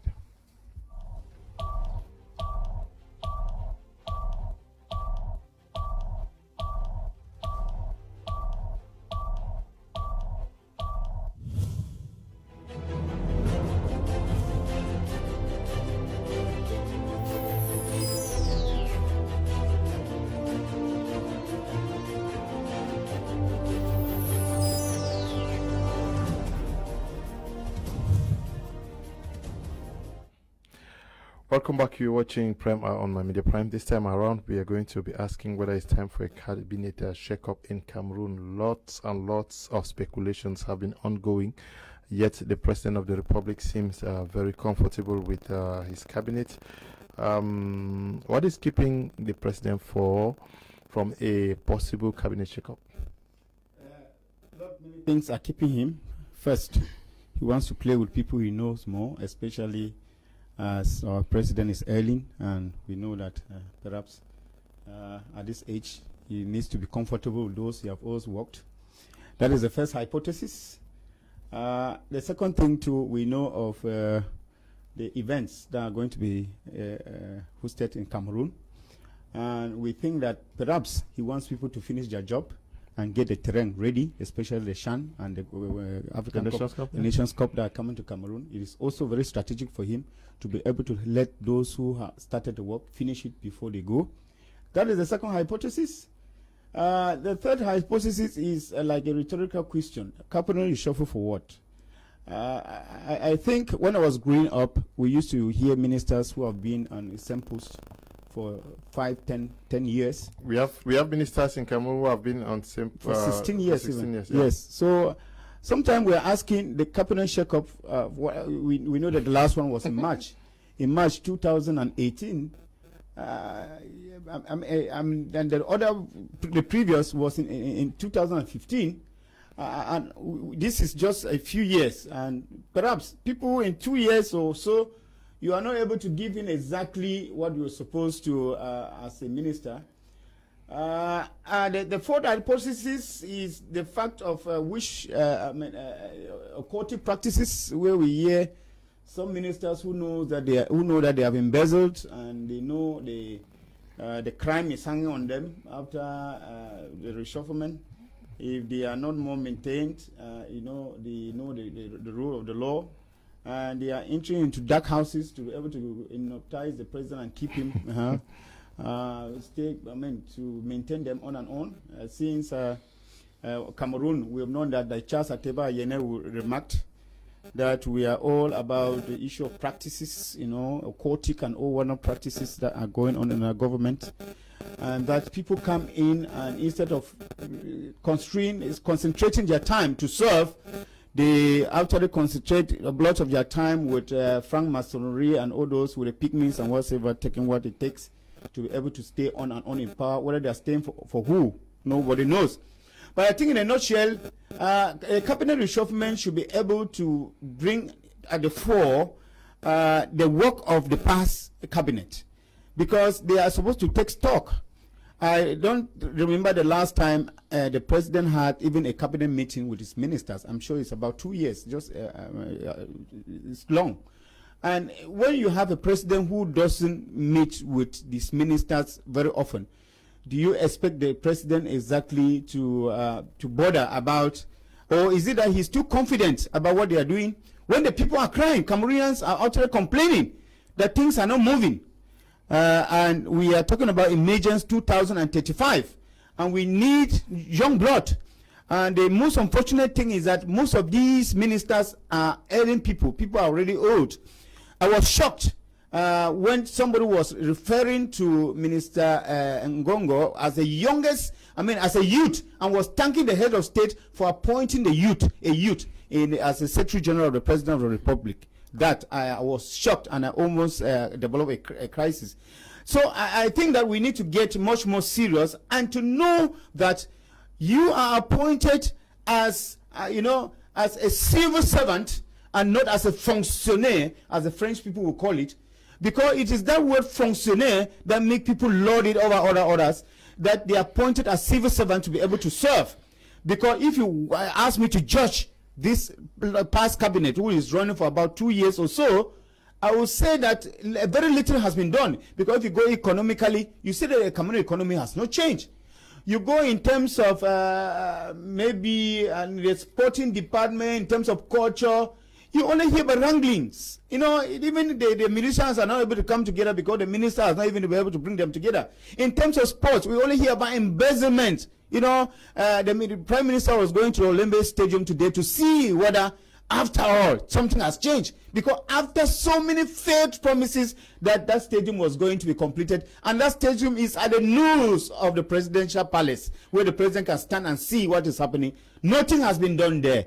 And if you have issues like this, then you can only say that there's a lot of initial, as Bernard Fonon would say, when there's initial, there is need for a change. And that change will be rigorous. Is the president very comfortable with the cabinet he has been working with for this time, when you look at how things are unfolding on the ground? Mr. Leo, the president is very comfortable. More than the word comfortable. Because if you are not comfortable, there are steps you will take to redress the situation. And since it's a regime that loves recycling the old guards, therefore, he loves it that way. So if we talk about cabinet reshufflement, it's not news to us, and to me in particular. Cabinet reshufflement or no cabinet reshufflement, nothing is changing. So at the end of it, since as the policy for the regime in Yaoundé is, let us continue to use the old people, we just change doctor from this year to where Mr. Tayang is, from Tayang to where doctor is. We take this one and put here. After some time, they say, no, you go and rest. You rest 2-3 years. They call you back again to come and serve again full force. So at the end of it, this cabinet reshufflement topic we have here is a good one. But you are bringing the right time. What would justify the fact that you say the old guard is there for long and they are just moving one pawn to the next? Is it the fact that the president could be afraid of injecting new blood to move? Since we are talking about meeting an objective. Now, emerging nation by 2035. Yeah. Now, the issue there is that the government, they are good at slogans. It's a kangaroo system that you and I know. They will tell you grands ambitions. Now is 2035. They have been getting different slogans. After each year, they will bring slogans that are just watering down and going for no good reason. So the main issue here is that from every indication, when you see these moves, the state, the government, President Paul Biya himself, first, just like what Doctor was saying, loves working with people he's used to. That one is for sure. And what is the main fear? The main fear is that, when you become a dictator, you are always scared that you can be overthrown at any time, because you take in place comparative analysis of how coup d'etats are run in other areas. Sometimes you could bring in somebody that you don't master very well, and he gets to pose a problem to you. So those are the reasons why they become very skeptical to bring new blood. And that's why you see in the whole system, they prefer when they want to do a cabinet shake-up, they just simply reshuffle. They take you from here and put here, take you from and put here. So at the end of it, you still get the same people, and that's why the result is not yielding anything. Yeah, because I was going to ask whether there is a clear mechanism that measures the attainment of objectives set out for the respective ministries that would justify the stay of a particular minister. Yes, I think that every ministry or minister that comes on has what we call cahier de charge. And the roadmap. Yes, a roadmap, of course. And the bad thing about it is that it appears nobody is accountable to any other person. We are functioning in a kind of disorder whereby you don't know who the hierarchy is. Because it is disturbing in Cameroon to know that the Prime Minister received instruction from the Secretary General of the Presidency. The Prime Minister is supposed to be the head of government. He is the one who is supposed to tell the ministers what they are supposed to do. It is not the Secretary General of the Presidency who is supposed to write to the Prime Minister and tell him to do this. Well, so but the Secretary General may be working on instructions from the President of the Republic. The President of the Republic is supposed to have a file transferred to the Prime Minister to implement an issue, not the Secretary General signing and telling the Prime Minister to do what that. It doesn't function like that. We are functioning in a kind of a banana republic where we don't understand who is he. And in such a way that even the Prime Minister himself is very careful. When he wants to do something, he's very careful, because he feels that the next morning, maybe the Secretary General, whom they feel is very close to the President of the Republic, will call him and say this.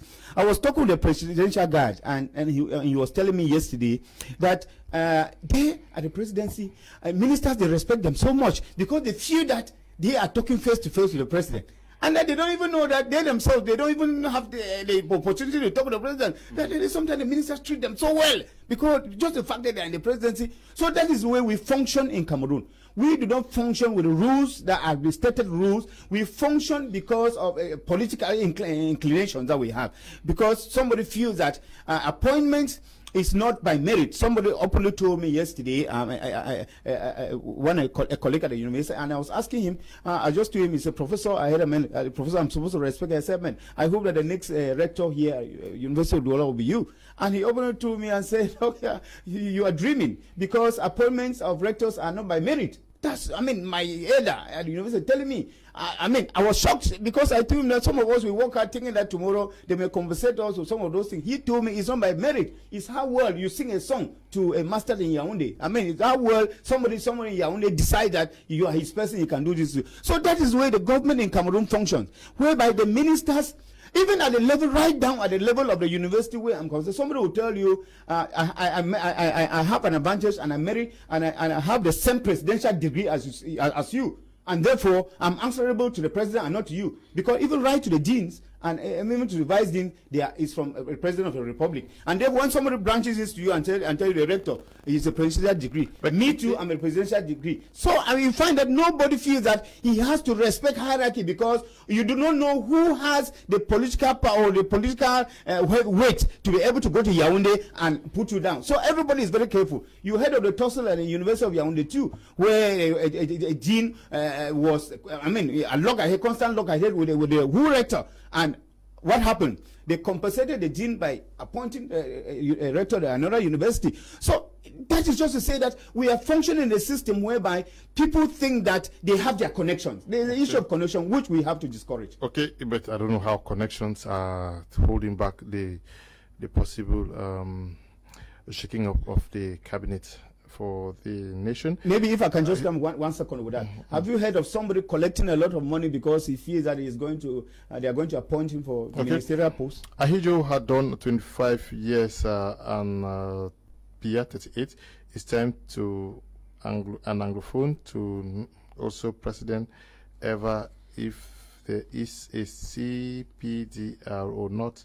If we want a long peace in this country, Mr. Idrisu, writing from Garoua in the North region. Good evening to you, Mr. Idrisu. I understand why it was not too clear. Hello, Mr. Leo. This is for me from Bamenda. What we do, they do in Cameroon is cabinet recycle, not reshuffle, because you keep seeing the same persons in different functions. Good evening to you. This one says, Kamto is doing nothing better than Frunzi. Chateau is writing from and up. Greetings, Mr. Liu. If there was a means to bring Nokombele, then Kumba can regain back the status. Modika Christopher, writing from Njemo. Good evening to you, Vera. Good evening, Mr. Liu Ngokele and the current person killing Kumba, the two of them. Okay, let Nokombele come back. Okay. Elephants are fighting, the people are suffering. Good evening to you in the studio.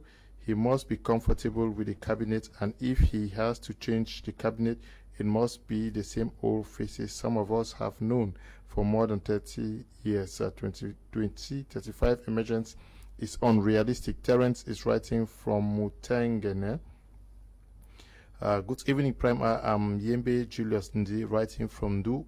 Concerning cabinet shake-up in Cameroon, we need all those leaders to be retired, not the system of changing from one ministry to the other. Or maybe we could have been going through elections, because Cameroon is limits on one place because of the same people over and over. More writing from Yaoundé says, good evening, Mr. Liu. The PM head of government exercises full rights. He is not in any way intimidated by the Secretary General or the presidency. The Secretary General once in a while execute functions with instructions from the president and not with his own powers. Okay, exactly what I said. Good evening. Good evening, Mr. Liu, the kangaroo man. I greet you. There is no need for cabinet reshuffle or shake up, because in Cameroon, cabinet reshuffle means putting old wine in old new jars. God bless you, Mr. Liu. Daisy, good evening to you. God bless you too in Kumba. Good evening, sirs. Let's keep praying that the image of Kumba would be made clean. We are tired of getting stories of fake documents. It has caused a lot of harm to the citizens of Kumba. Okay, Roland writing there. Good evening, Mr. Liu and all in the panel. I think the CPDM party is not serious. Why don't they go within the party and solve the problem in Kumba? There are some big hands behind this problem. In short, okay, Ngokele and Mewano should go and a neutral person be used, even one of the mayors be used. Kingsley is writing from Muya. Good evening, Mr. Liu. I enjoy your program. I agree with Mr. Fa. I think Kumba needs a neutral candidate. And Merela is writing from Kumba. Where would that neutral candidate come from now? Good evening, Mr. Liu and co. What a wonderful discussion. The problem in Cameroon is that the right people are not put in the right place. My humble opinion. Muhammadu is writing from Yaoundé. Good evening to you, Muhammadu. Good evening, Mr. Liu. I propose that power should change hands in Cameroon before the respect of hierarchies. I am Ibrahim, writing from Ndop. Okay, Far Evis Tayong, what should be the future of Kumba? You want a neutral person? Yes, for the future of Kumba, I think that as a town where I come from, I will not hide it. The two candidates should go on leave. I don't want to hear Gregory Mewano. I don't want to hear Ngokele Victor City Mayor. They should just go. Because as they sit there, it means that both of them don't love the people of Kumba. If they love the people of Kumba, they would have consulted long and given up for one person to stay there. Since as Ngokele cannot give up for Gregory Mewano to stay, and Gregory Mewano is not willing to give up for Ngokele to stay. Now, as I said earlier, they cannot pretend that they don't understand that Gregory Mewano had a problem at the level of the courts in Buya, even from the level of his Kumba 1 council. Since as it was a whole cabal that came in, then the court came and did its own worst game. And surely, though we don't have evidence and we are only thinking, if that court issued without knowing in reality, first error is that they did not check. But I could be suspecting that something might have changed hand to, because we're talking in the corruption system whereby I could still be convicted and I can still give something and you still give me a certificate of non-conviction. Now, keeping all aside all these cacophonies surrounding the said quagmire we have there in Kumba, the best thing for the safety of Kumba, I want to go to Kumba, let me go to Kumba and see a new city mayor that is not even among. Better take the mayor of Kumba 1. I don't know which parameter they will use. Let him come and stay there as a city mayor, and then maybe his deputy claims to Kumba 1 council and be anyhow they want to do it. But the question is that the two, Gregory Nwano and Gokore Victor, go on retirement as I speak now. Yeah, but is the party also failing to sort this thing out, because both parties are dragging themselves to court and to administrative court, Supreme Court, or Constitutional Council, and the council have all from the CPDM party? I think that is Kumba is one of those places where I see authoritarian consensus has not taken place. Because what do I mean authoritarian consensus? I mean, you know that most candidates that saw what happened in Douala, yeah. Yes, yeah. Most candidates that are chosen to represent, like the CPDM, are chosen from Yaoundé. They are a true consensus, and that is why I said when a party, when a political figure comes out victorious, he doesn't thank the militant who voted him, he thanks the chairman or the president of the party. But then I was going to say that contrarily to what Mr. Farr is saying, in my opinion, I think that the law should supersede. The law should take its course. And because if we drive all of them, we will weaken the law, and it will be a bad precedence we are setting. Let the law, after it will be an interesting kind of a political scene that we are going to witness.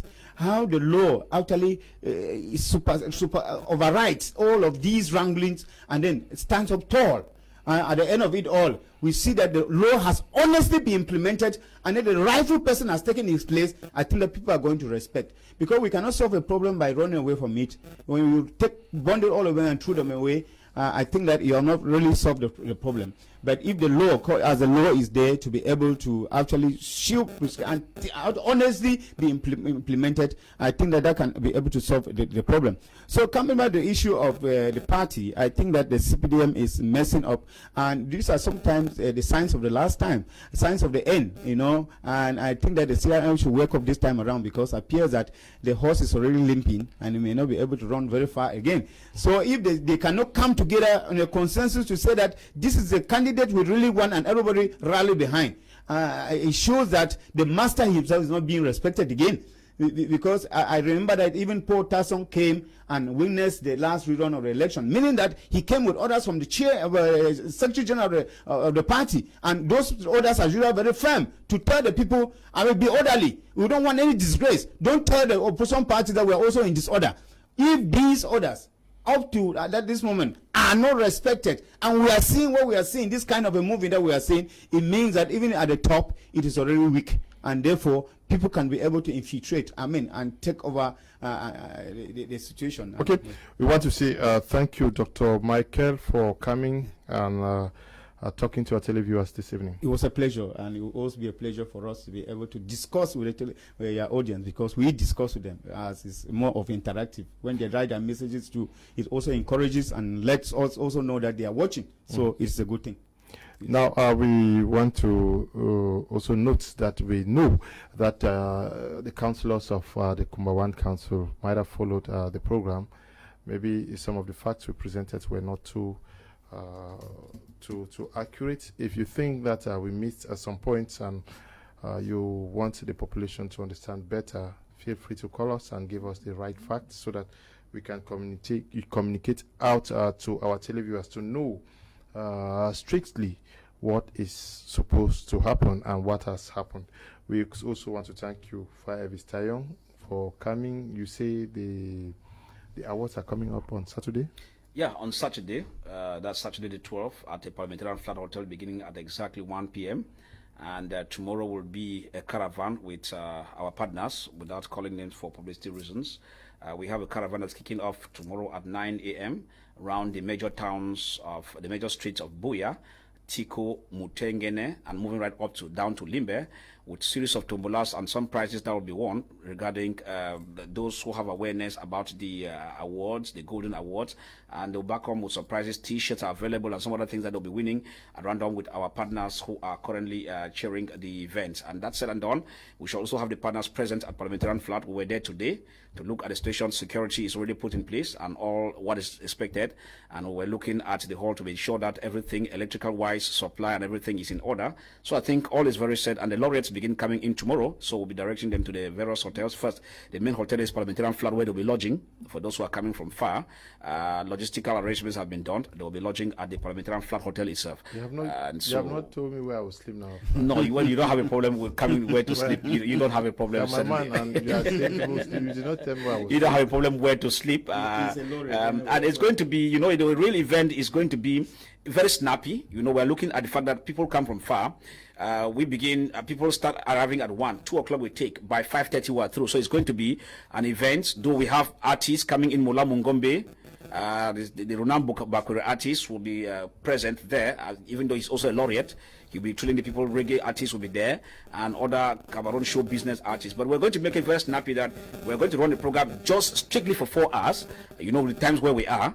Strictly 4 hours, people finish, and then they move back to their respective areas. So it's going to be very snappy, but at the same time, very, very interesting.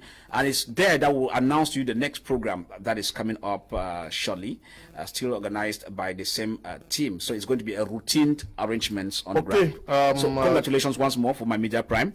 We expect to see the entire team there. I think we have Tamai Jarvis who comes in, your media organ comes in, and then you yourself comes in. So the media organ as an organ is present. You present, Tamai Jarvis present. So I think my Media Prime is backing home quite some significant awards. It's more of recognition because we think that what people have done, if others cannot see, some other persons can see. Because some people would think that you are giving us money. No. People should not run after them, please. It's just an award for identification. They don't have even 1 franc. Please, don't run after them. There's no money. It's just something you will see. Okay, fine, Elvis. Tayon, if you are in Buea, you can join celebrate with us on Saturday at the Parliamentarian Flat. We are going to be there live to receive our awards. Okay. We want to thank the production team and all of you who have taken off time to follow this edition of the program. Stay blessed. Bye-bye.